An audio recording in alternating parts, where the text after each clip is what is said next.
Bismillahirrahmanirrahim. Assalamualaikum warahmatullahi wabarakatuh.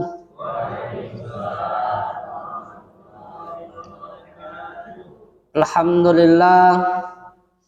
Alhamdulillahilladzi nahmaduhu wa nasta'inu wa nastaghfiruh wa na'udzu billahi min syururi anfusina wa min sayyiati a'malina. Ayyahdillahu fala mudhillalah wa may yudlilhu fala hadiyalah. Asyhadu an la ilaha illallah wahdahu la syarikalah wa asyhadu anna Muhammadan abduhu wa rasuluhu la nabiyya ba'dah. Allahumma salli ala sayyidina Muhammad wa ala ali sayyidina Muhammad. Yang saya hormati Ketua Masjid serta pengurus Masjid Izzatul Islam. Yang saya hormati bapak-bapak, ibu-ibu, jamaah salat subuh yang insya Allah dirahmati oleh Allah Subhanahu wa Ta'ala. Alhamdulillah, kita panjatkan puja puji syukur kehadiran Allah Subhanahu wa Ta'ala, yang mana pada subuh hari ini kita masih banyak diberi Allah nikmat. Di antaranya nikmat kesehatan, nikmat kesempatan, nikmat iman, nikmat Islam, sehingga kita masih dapat melaksanakan kewajiban kita melaksanakan sholat subuh secara berjamaah. Banyak uang kepengen untuk melaksanakan sholat subuh ini, tapi dia belum sehat, belum sempat. Kita lah dinjuk kesempatan, lah dinjuk kesehatan, patut kita syukuri. Karena kata Allah, la in syakartum la azidannakum wa la in kafartum inna azabi lasyadid. Jika engkau bersyukur, kata Allah, akan kutambah nikmatmu. Tapi jika engkau kufur, tunggu, kata Allah, azabku sangatlah pedih. Kita ini adalah orang-orang pilihan, karena salat subuh ini salat yang luar biasa. Susah nak dilaksanakan kalau idak kita dak katik gerakan dari Allah Subhanahu wa Ta'ala. Salawat serta salam kita curahkan kepada Nabi Agung kita, Nabi besar Muhammad sallallahu alaihi wasallam, yang telah mengangkat derajat kita dari alam kegelapan menuju alam terang menerang seperti zaman sekarang ini. Bapak Ibu jamaah salat subuh yang insya Allah dirahmati oleh Allah Subhanahu wa Ta'ala, izinkan saya menyampaikan kultum subuh pagi hari ini dengan mengambil judul 4 cara kita nerangi kuburan kita. Karena kuburan itu bocorannya kuburan itu gelap. Sedangkan kita manusia ini tidak galak tempat gelap. Rumah besar dak katik lampu pasti murah dibeli wong. Makanya kita itu nak kita terangi kuburan kita itu. Jangan sampai kuburan kita itu gelap. Ini baik, masjid ini rame, tausiah subuh ini rame gara-gara ada lampu terang. Bedentu mati lampu, sikok menyikokan balik, sikok. Ya, karena apa kita tidak galak tempat gelap.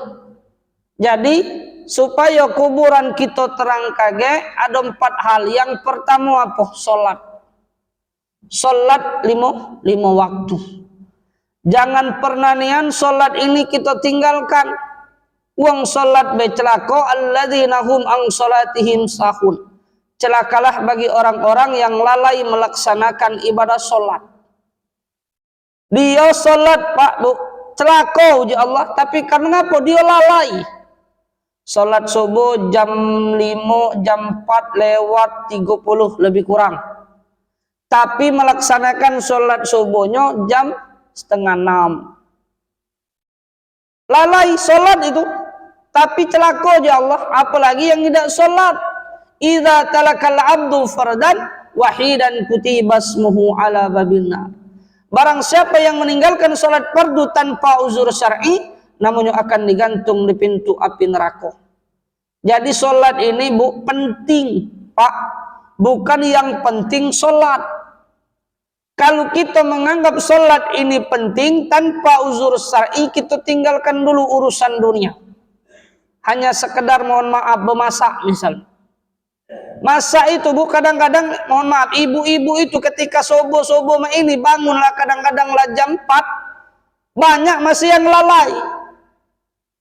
Karena ngapa dia nak masak? Ustaz, anak-anak sekolah, laki nak begawe, nak bawa bekal kalau Ustaz. Mendak memasak, nak beli. Rengko kami, habis duit kami. Tak sampai setengah bulan habis. Jadi kalau masak agak hemat. Benar, penting juga itu. Tapi masak itu matikan dulu kompor 5 menit palingan kita sholat. Itu kalau sholatnya agak panjang, kalau kita sholat dewean. Subuh ini ceramah subuh ini palingan hari Minggu baik. Ya Pak Ketua ya. Nah, hari-hari yang lain itu 5 menit sholat di rumah, ibu-ibu matikan. Aku tahunya azan, matikan dulu. Tidak ngurangi masakan tadi atau memperlambat masakan tadi, yakin tidak. Makanya bu, kita ini sholat, apalagi sholat subuh ini luar biasa. 2 rakaat sebelum sholat subuh itu baik, pahalanya isi bumi dengan langit. Apalagi sholat subuh, alangkah besar pahalanya. Makanya bu, sholat subuh ini 2 rakaat sebelum sholat subuh itu jangan pernah kita tinggalkan. Aku tadi setuju nian di sini. Nunggu wong masih sholat belum komat. Memang itu nian. Ketika Rasulullah akan melaksanakan sholat subuh, Rasulullah itu melihat sahabatnya dulu Pak. Tahu-tahu ada sahabat Rasulullah yang bernama Sa'ban belum sholat subuh. Ujinya ditanyanya, misalnya di sini imam tetapnya ketua apa misalnya. Ditanyanya, dia tahu jemaah-jemaahnya yang melaksanakan sholat subuh. Nah, kata Rasulullah, sahabat kita yang bernama Sa'ban ini belum sholat subuh. Ada tak yang tahu? Bertanya dulu Rasulullah dengan para sahabat yang lain. Tak kata yang tahu. Apa jawaban Rasulullah? Kita tunggu dulu sebentar. Uang belum tentu datang, ditunggu oleh Rasulullah. Apalagi uang lagi sholat. Mohon maaf, ini terkadang banyak kesalahan dengan kita. Ketika kita kawan kita lagi sholat, banyak nian manusia itu cepat nian nak koman. Padahal sholat subuh 2 rakaat sebelum sholat subuh Rasulullah ditunggunya, uang belum tentu datang, masih ditunggu oleh Rasulullah. Ngapa kita nak cepat-cepat koman? Yang pertama sunnah sholat koman itu yang pertama yang azan nak nurut sunnah. Siapa yang azan itulah yang koman nak nurut. Yang kedua diperintahkan oleh imam tetap atau imam pengganti. Aku tadi memang ku jenguk-jenguk ini kan. Pas selesai kalau baru ada mamang-mamang komat aja. Mungkin nyuruh yang azan tadi. Komat dia. Baru diperintahkan baru komat. Itu nak nurut sunnah. Yang ketiga, kalau ada kawan kita yang lagi ngambil wudu nak sholat di sini, kita tunggu dulu sebentar. Karena dia nak sholat di kita. Yang keempat, kalau ada sahabat kita lagi di dalam perjalanan nak menuju masjid ini, apa namanya nak sholat subuh, nak sholat apa baik, kalau kita tahu kalau nak nurut sunnah, kita tunggu juga sebentar. Misalnya kita beboncengan, 2 laki bini nak ke masjid. Ada kawan kita lagi berjalan, nak ngajak dia tidak baca, tapi kita tahu dia tadi nak ke masjid ini. Kita tunggu dulu sebentar. Itu kalau nak nurut sunnah. Tapi kita ini kadang-kadang mohon maaf, bertambah ditunggu, kadang-kadang bertambah lama. Iya. Bertambah ditunggu, bertambah lama. Harusnya kita berpikir, oh ya aku hari ini terlambat subuh, tak lemak dengan jemaah yang lain. Kalau malam besok, kalau pacak aku nak ngidup ke lampu, nak ngidupkan radio, dengar ngaji. Kalau pacak aku pulau nak azan. Oh hebat kalau kita ada pikiran seperti itu. Jangan sampai setiap malam, setiap subuh, lah nak berbulan-bulan nak nunggu kita, Nah, saya teriak, kaget dulu, kawan kita tuh belum datang, kita tunggu dulu sebentar. Lah nak setengah jam nunggu dia. Kesian dengan jemaah lain. Ustaz, mana Ustaz kalau misal kita nunggu uang itu terus bertambah, kita tunggu bertambah lama, boleh tak kita komat? Tidak apa-apa, komatlah. Karena ngapa? Kita biar dia itu terbuka hatinya agar jangan sampai terlambat.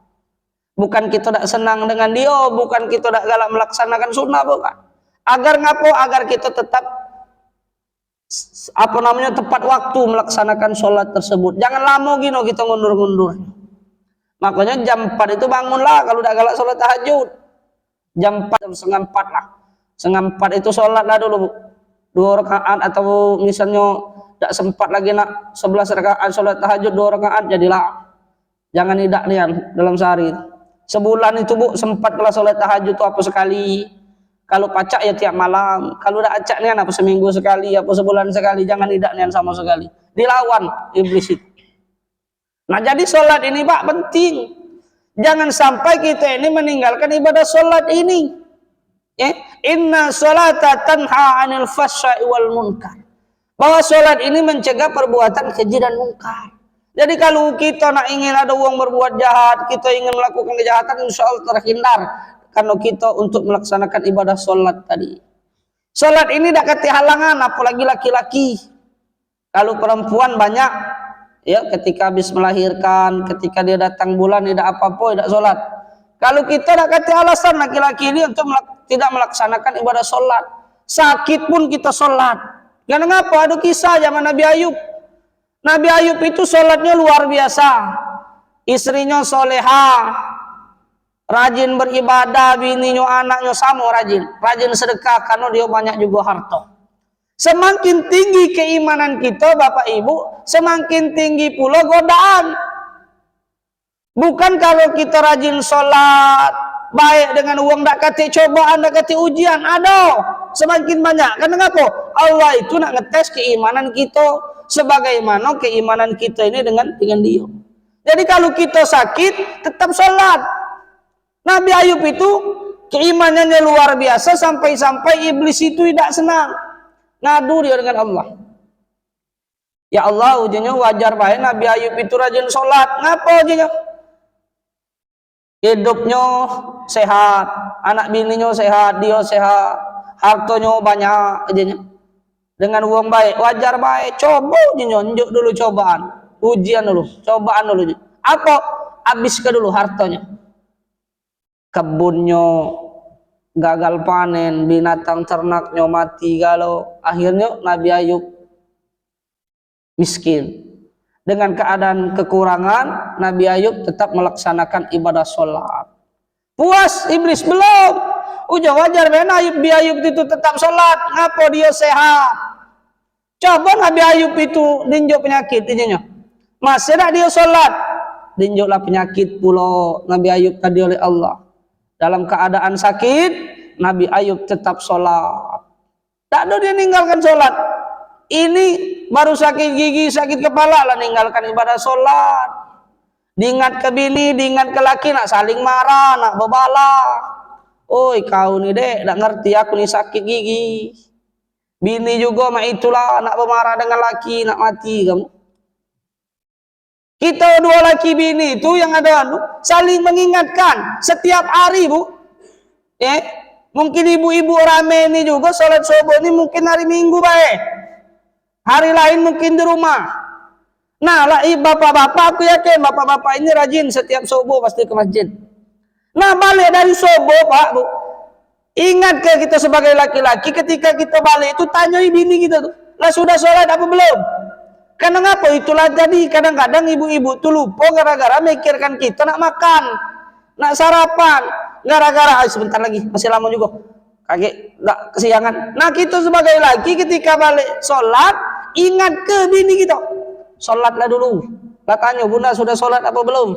Menagak gerot dikit mama, sudah sholat belum? Mendio belum, suruhlah sholat. Misalnya lagi ngoreng pempek, sholatlah dulu, biarlah kaki aku banyak 3 pempek ini. Tidak apa-apa Pak, saling bantu. Bukan gara-gara kita nolong nak ngoreng pempek tadi uji kamu takut dengan bini, dah. Saling nolong untuk biar bini kita tadi sholatnya cepat, tepat waktu, jangan sampai kita tidak saling tolong. Akhirnya dinjuk penyakit Nabi Ayub tadi, tapi dia tetap sholat. Karena kita tuh Pak dipermudah oleh Allah. Dak acak tegak duduk gitu sholat, dak acak duduk muling berbaring, dak acak berbaring mati gitu lah mati. Dacak bergerak, Allahu Akbar.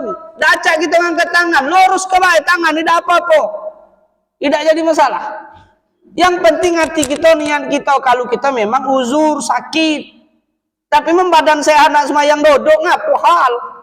Males mati kita. Dalam perjalanan dipermudahkan oleh Allah.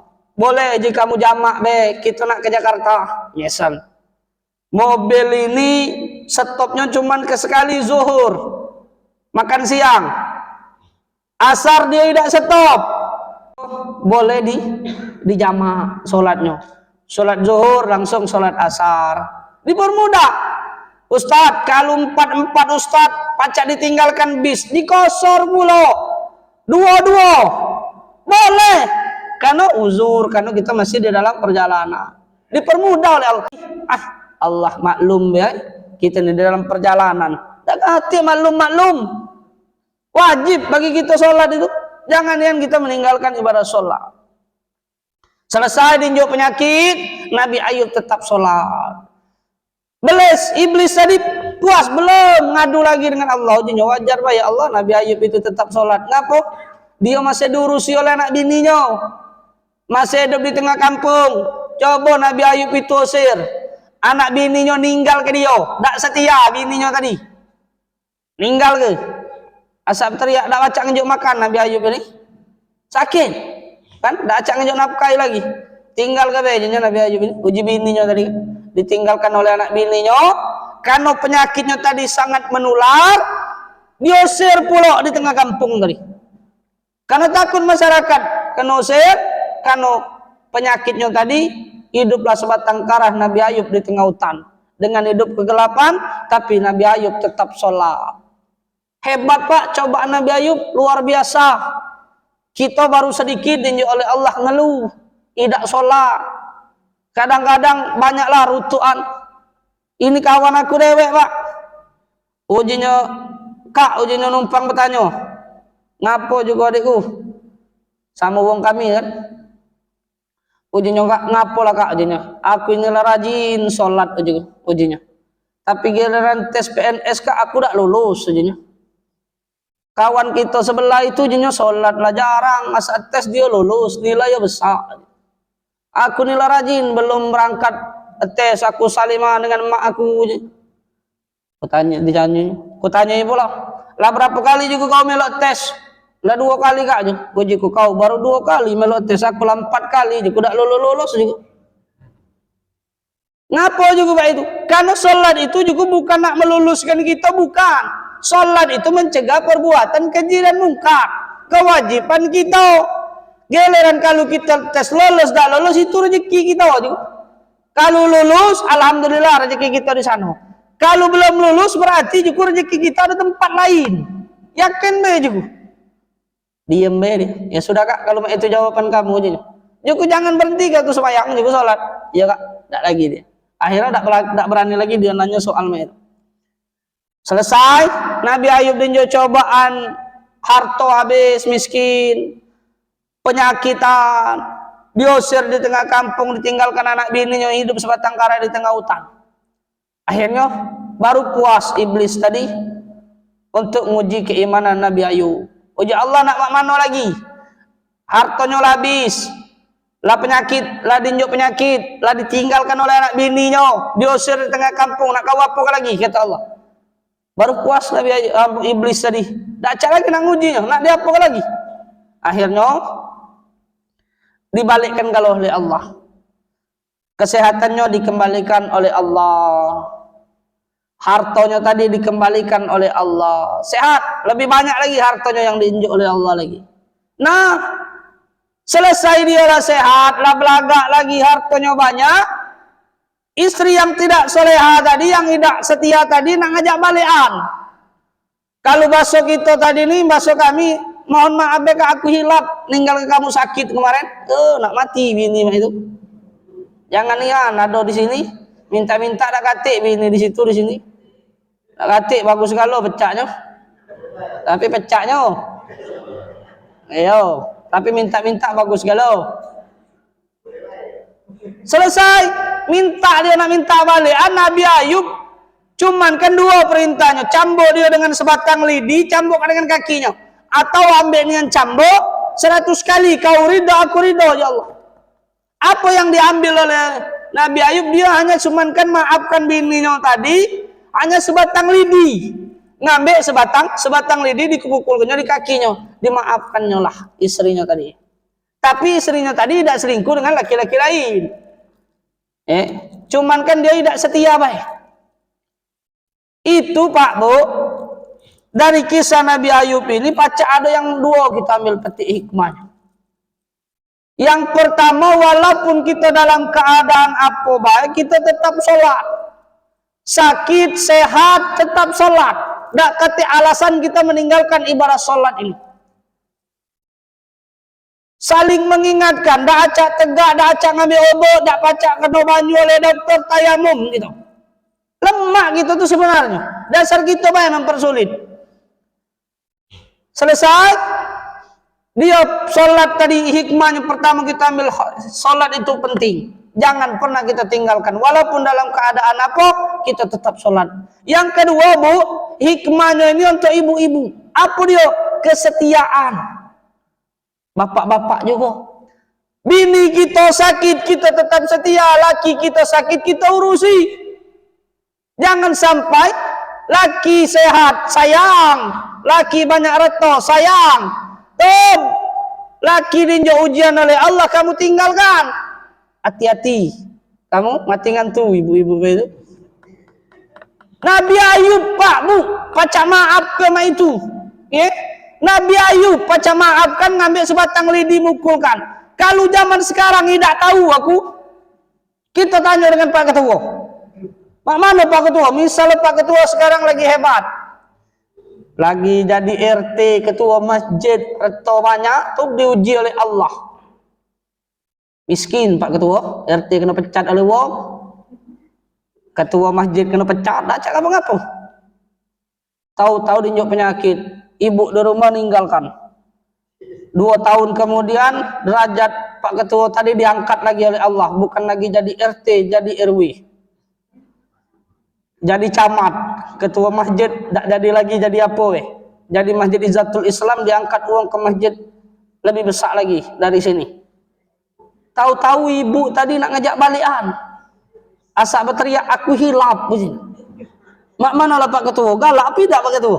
Balikan Pak Ketua. Tak Pak Ketua tidak jawab, tak aku teruskan ceramah aku kan. Beri jelas Pak Ketua, jangan tertawa-tawa. Jawab Pak Ketua, apa mana? Sabar baik Pak Ketua, sabar baik, itu belum tentu ngajak balikan. Mohon maaf baik, mana aku maaf baik.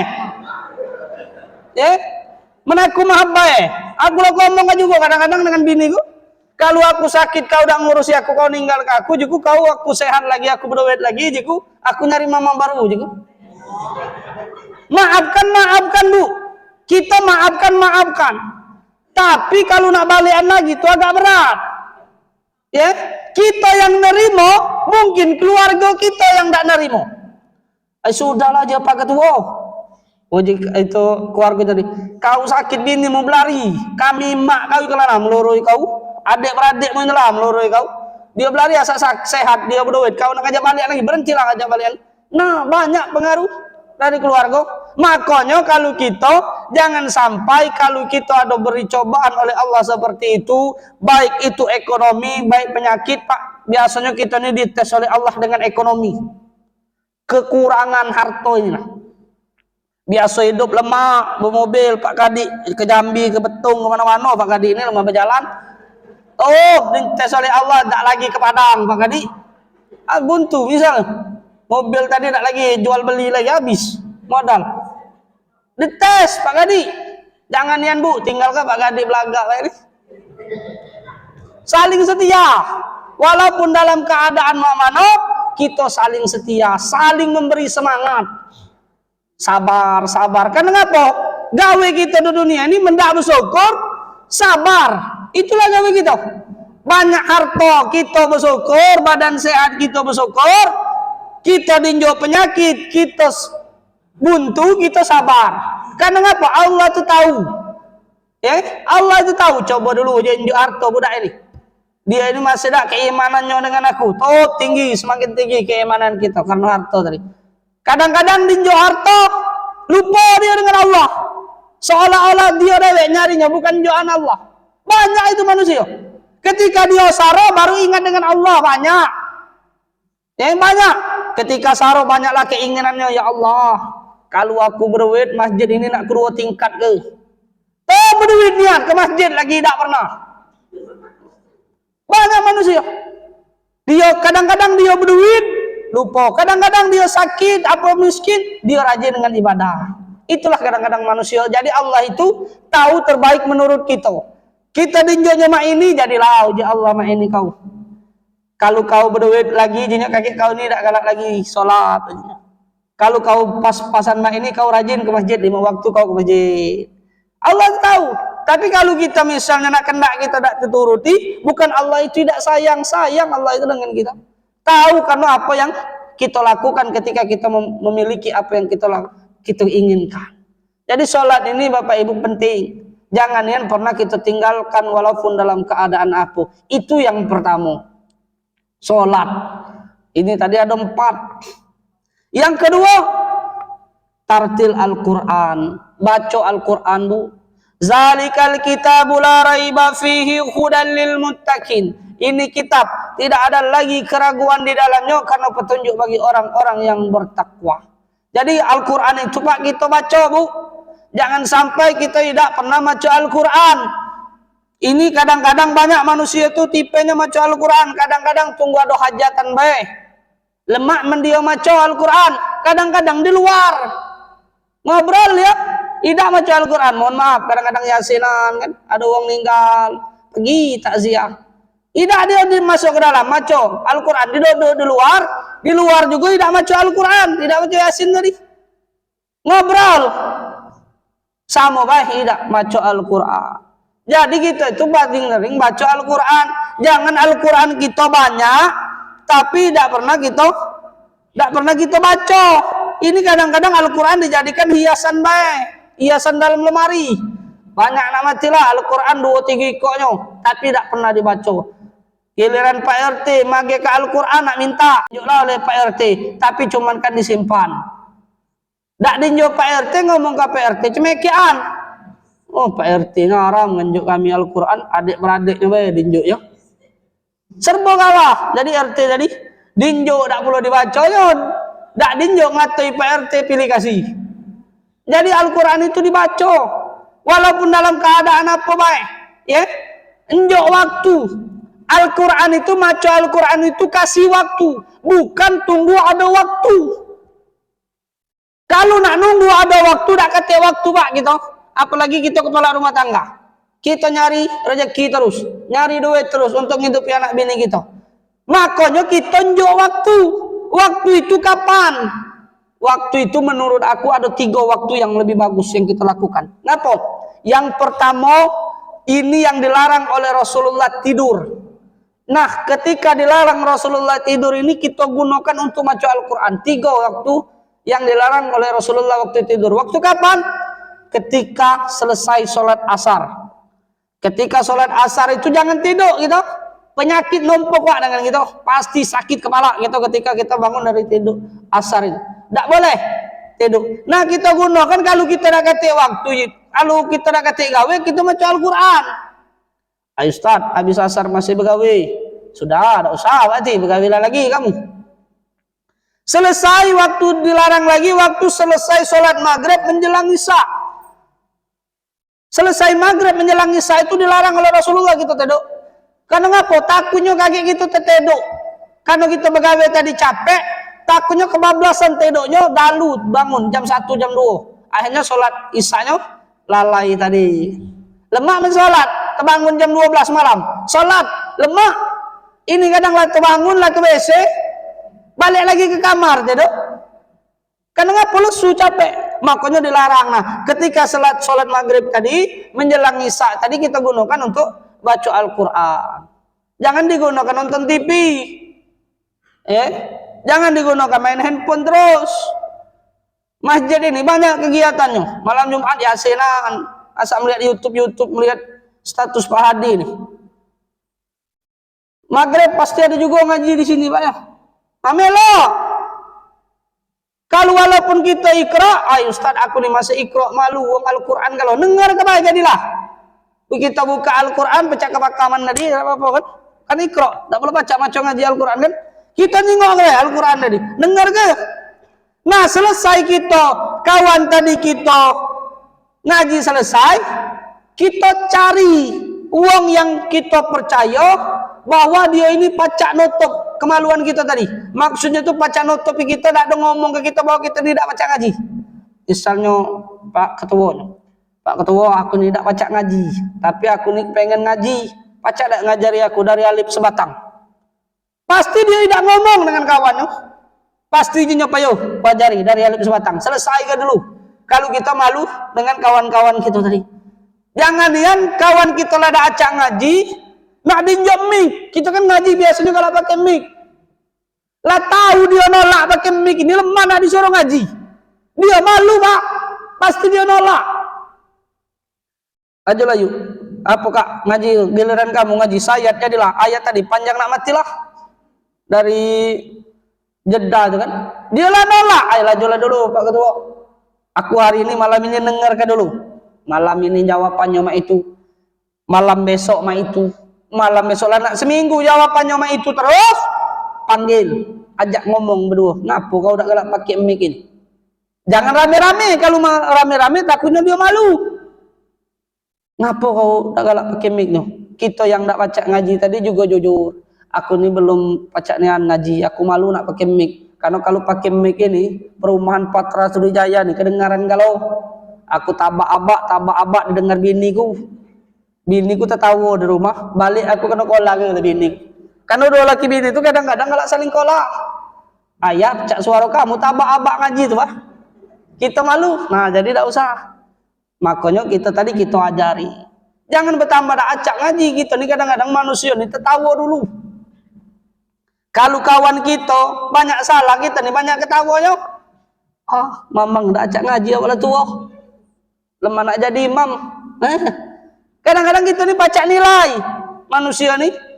Ya, baca nilai uang lain. Belum tentu baca nilai kita dewe. Itulah manusia. Jadi kita belajar ngaji. Anak kita Pak titipkan ngaji dengan guru ngaji. Beda anak itu Pak. Dengan kita sebagai orang tua dengan guru ngaji, dia takutlah dengan guru ngaji daripada dengan kita. Kalau anak itu belajar dengan kita banyak enyek-enyek, banyak minta alam. Tapi kalau dengan guru ngaji takut dia. Makanya dengan guru ngaji itu Bu, baik-baiklah. Jangan dicibit dikit oleh guru ngaji nak bermarah kamu. Karena ngapa? Anak kita itu baca maca Al-Quran, dunia akhirat Bu manfaatnya. Hafiz Al-Quran, kori, dunia dipakai wong, digunakan oleh wong. Di akhirat dia mendapatkan kita sebagai orang tua, dia hafal Al-Quran, kita dihadiahkan oleh Allah mahkotah dari Allah Subhanahu Wa Taala. Jadi jangan yang kita tidak maca Al-Quran, anak kita tidak maca Al-Quran. Tak kata kita walaupun kita sudah tua, tak kata kita istilah, ayo Ustaz, akulah sudah tua lah terlambat untuk belajar Al-Quran. Tak kata istilah-istilah itu. Walaupun kita sudah tua, kita tetap belajar Al-Quran. Karena salah satu penerang kubur kita tadi adalah Al-Quran. Ini alasan lah tua tidak galak maca Al-Quran. Capek Ustaz, capek nih anakku. Maca Al-Quran itu capek nih anakku. Katinan waktu. Kasih waktu 2 ikut tadi. Sikoknya kapan? Ketika selesai melaksanakan sholat subuh. Nah ceramah ini kan mungkin subuh minggu baik. Nah subuh-subuh yang lain kita gunakan untuk membaca Al-Quran. Jangan sampai kita tidak pernah baca Al-Quran. Sedikit jadilah baca Al-Quran.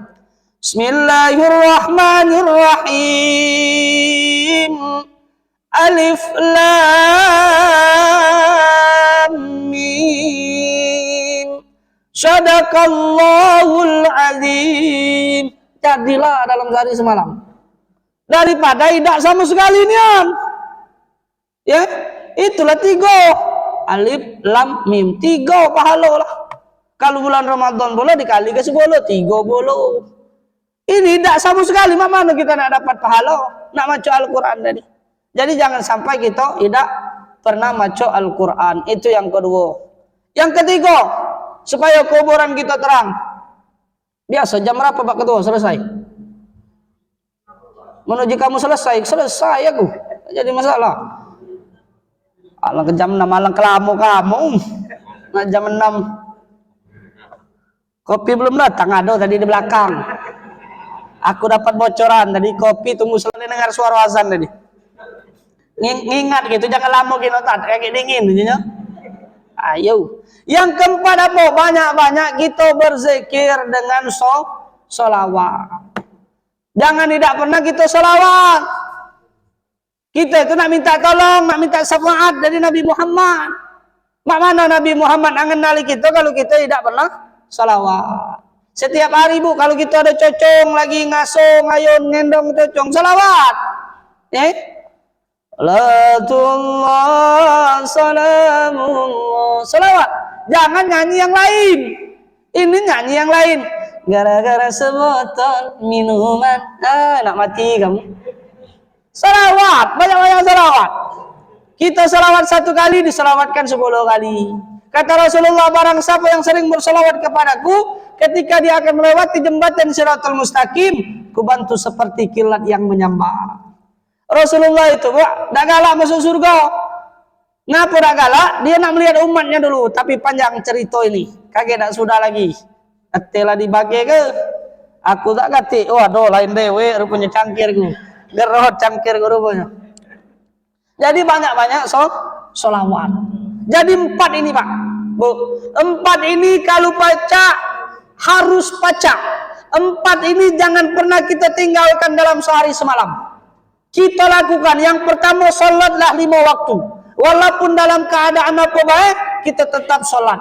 Yang kedua, bacalah Al-Quran. Karena Al-Quran juga kalau kita nak sholat harus baca Al-Quran. Apa surat? Al-Fatihah. Yang ketiga, banyak-banyak sedekatin jariyah, sedekah. Sisihkan harta kita. Walaupun kita serba kekurangan, kita banyak-banyak sedekah. Yang keempat, banyak-banyak kita berzikir kepada Allah dan banyak-banyak kita salawat kepada baginda Rasulullah sallallahu alaihi wasallam. Bapak Ibu yang insyaallah dirahmati oleh Allah Subhanahu wa taala, mungkin ini yang dapat saya sampaikan, semoga bermanfaat. Bukan di sini bermaksud saya menggurui, tapi saya menyampaikan apa yang saya ketahui. Kalau ada salah itu kebodohan saya sendiri. Kalau ada benarnya itu datangnya dari Allah Subhanahu wa taala. Wassalamualaikum warahmatullahi wabarakatuh.